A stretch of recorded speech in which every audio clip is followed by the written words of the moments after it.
The New York Stock Exchange spent 30 years calling it a toy, a screen, a bulletin board, a market for companies too small to matter. Today, that screen decides which companies rule the world, and the exchange that mocked it now trades its own stock on that screen. For 179 years, the New York Stock Exchange was untouchable, a temple, a fortress. Nobody could challenge it. Nobody dared to. Then, in 1971, something new appeared. Not a competitor with a bigger building, not a rival with more traders, just a screen, no floor, no specialists, no screaming men in colored jackets waving paper tickets, an electronic quotation system that most of Wall Street dismissed as a joke. The NYSE didn't see it coming. They couldn't. Because the threat wasn't a better version of what they did. It was the complete elimination of what they did. This is the story of how NASDAQ didn't just compete with the New York Stock Exchange, it made it obsolete. Not with more money, not with more power, but by betting that the future didn't need a floor. In 1792, 24 men signed an agreement under a buttonwood tree on Wall Street. That agreement became the New York Stock Exchange. For nearly 2 centuries, the NYSE wasn't a market, it was a monarchy. To trade a stock, you had to be there, physically, on the floor. You had to own a seat, and seats were limited, 1,366 of them. In 1929, a seat cost $625,000.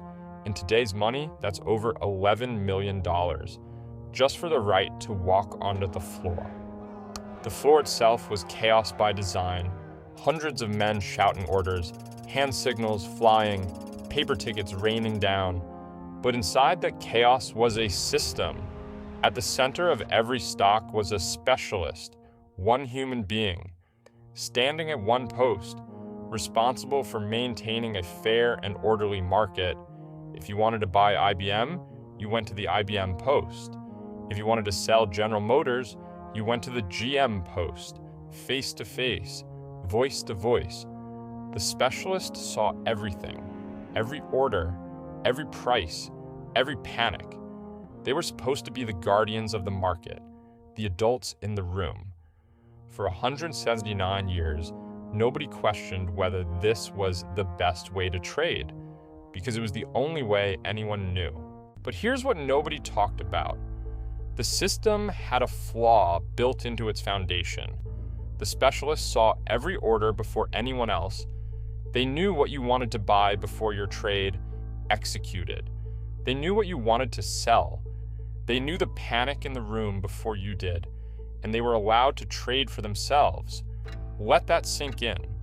The same person responsible for getting you the best price was also trading against you.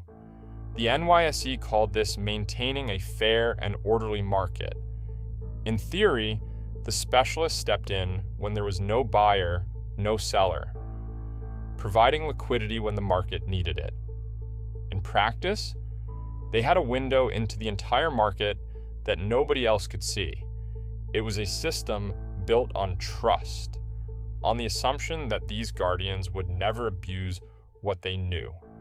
For 179 years, that assumption held, or at least nobody looked too closely.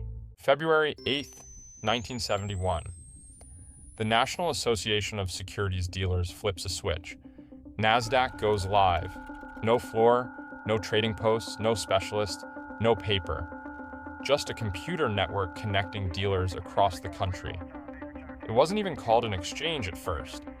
It was a quotation system, a screen that showed bid and ask prices for stocks nobody wanted. The NYSE didn't flinch.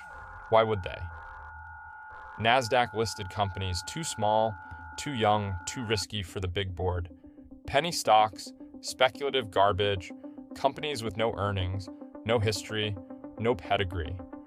The empire had seen challengers before, regional exchanges, the curb market. All of them either died or got absorbed.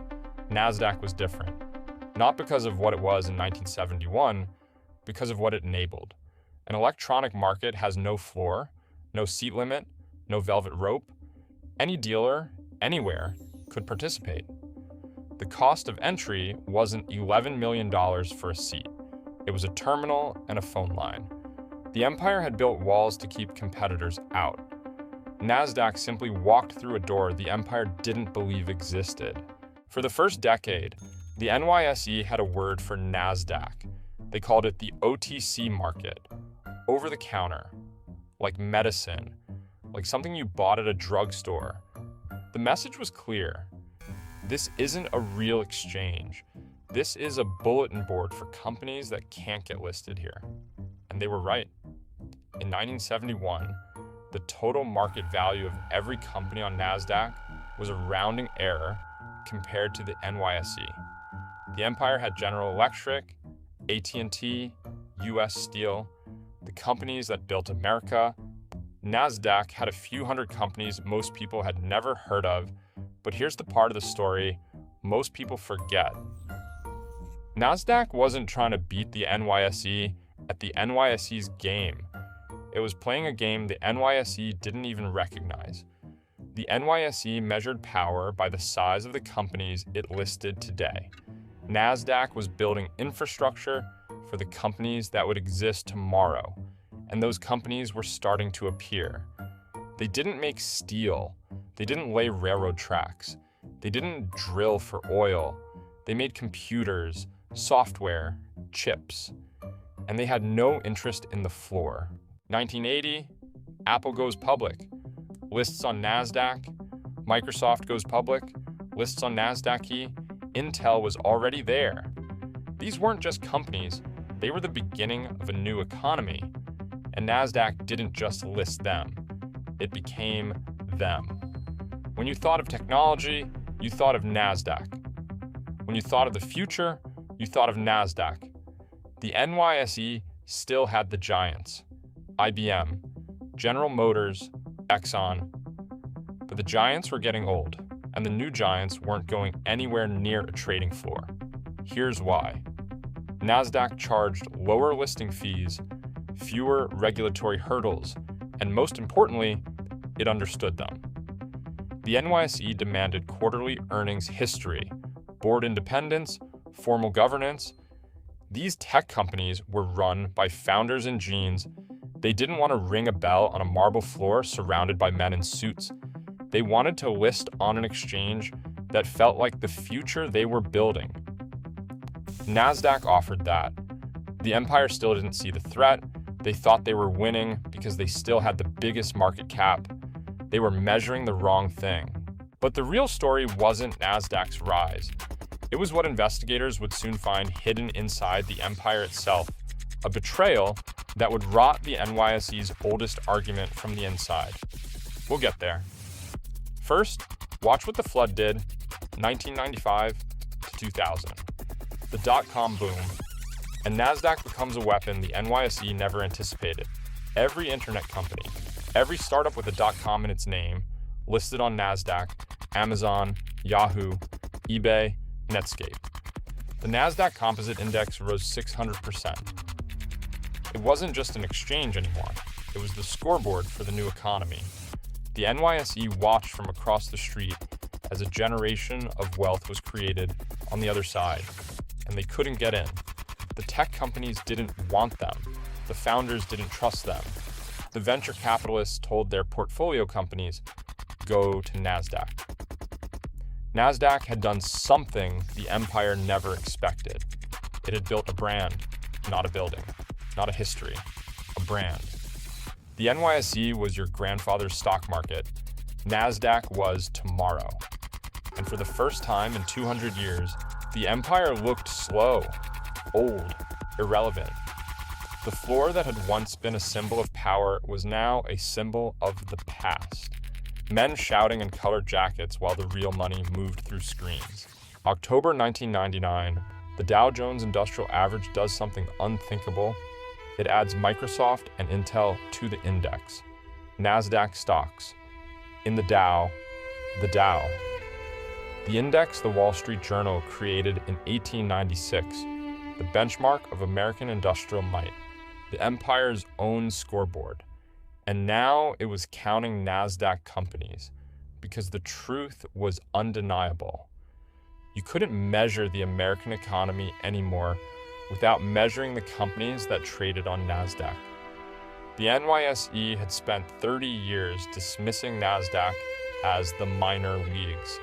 Now the minor leagues had produced two of the most valuable companies on earth, and the empire had to include them in its own index just to stay relevant. That was the moment. That was the kill shot. Not a market crash, not a regulatory ruling, not a hostile takeover. A quiet admission, buried inside a Dow Jones press release, that the future had already won. The empire still had the building, still had the bell, still had the floor, but it no longer had the narrative. March 10th, 2000. NASDAQ hits 5,048. Then it starts falling. By October 2002, it was down 77%. Trillions in value, gone. The dot-com bubble had burst, and the NYSE had its moment. We told you so. Those speculative companies, that electronic casino, that quotation system that pretended to be an exchange. The empire had been right all along. NASDAQ was a house of cards, but here's what the NYSE missed while they were celebrating. The crash didn't kill electronic trading. It proved electronic trading was the only thing that worked. When panic hit, NASDAQ screens kept functioning. Orders executed, markets cleared. Nobody had to physically run a paper ticket across a floor while the world burned. And the companies that survived? Apple, Microsoft, Amazon, Intel. They weren't going to the NYSE. They'd been forged in the fire of the NASDAQ collapse. They were loyal. The empire won the battle. But the war had already shifted underneath them. While the NYSE was still congratulating itself for surviving the dot-com crash, something else was happening. An investigation. The SEC had been looking into the specialists, the guardians, the adults in the room, and what they found destroyed the empire's last argument. For years, the specialists had been front-running customer orders. They saw your buy order coming. They bought first, then sold it back to you at a higher price. Not once. Not a few rogue traders. A systematic pattern of abuse across the 5 largest specialist firms. $240 million in combined settlements. 15 traders indicted. The very system the NYSE had defended for 2 centuries. The human specialist. The face-to-face trading. The fair and orderly market had been a mechanism for theft. NASDAQ's argument was now devastatingly simple. Our machines don't front-run your orders. They don't take bribes. They don't get indicted. They don't steal. The empire had spent decades saying technology was untrustworthy, and then its own human guardians proved they were worse. The New York Stock Exchange does the one thing it swore it would never do. It goes electronic. The NYSE acquires Archipelago, an electronic trading platform, renames it NYSE Arca. The floor still exists. You can still see it on CNBC. Traders in color jackets, screens flashing, the bell ringing, but it's a TV set now. More than 80% of NYSE volume executes electronically. The specialists replaced by designated market makers. Same people, new title, power gutted, the empire surrendered to the insurgents' weapon. And then it went further. The NYSE itself went public, listed its own stock. Where? NASDAQ. The insurgent now owned a piece of the empire. There's no better metaphor for this war than that single fact. The exchange that sneered at electronic trading for 30 years now runs on it. The exchange that dismissed NASDAQ as a bulletin board now lists on it. The empire didn't fall. It converted. Today, the battlefield looks different. Both exchanges are electronic. Both fight for the same IPOs. Both offer the same technology. The war has moved from infrastructure to branding. NASDAQ still owns tech, Apple, Microsoft, Google, Amazon, Nvidia. The companies shaping the 21st century. NYSE still owns Prestige, Berkshire Hathaway, Walmart, Coca-Cola, the institutions. When a startup goes public, NASDAQ is the default. When a century-old company lists, NYSE is the cathedral. The lines have blurred, but the scars remain. NASDAQ won the argument about technology, but the NYSE won something else: survival. The empire adapted. It swallowed its pride. It adopted the enemy's weapons and kept its brand. That's rare. Most empires don't survive their own obsolescence. Most empires die waiting for the world to come back to them. The NYSE chose a different path. It bent. And in bending, it didn't break. Here's what this war teaches us. NASDAQ didn't win because it had better technology. It won because it bet on a structural truth the NYSE refused to accept. Markets are information, and the best way to process information isn't a man in a colored jacket on a marble floor. It's a screen. Every industry has its version of this moment. The moment where the old guard dismisses the insurgent as a toy, a quotation system, a bulletin board, a niche product for companies nobody wants. And then one day, the insurgent owns the future, and the empire is buying their technology just to stay alive. The NYSE survived because it was willing to become its enemy. Most aren't. The lesson isn't that technology beats tradition. It's that tradition that refuses to look at a screen will eventually be replaced by one. The only real question is, which one are you going to be? And if you want more insane stories about business and history, make sure to subscribe and turn on notifications. You don't want to miss our next video. Thanks for watching.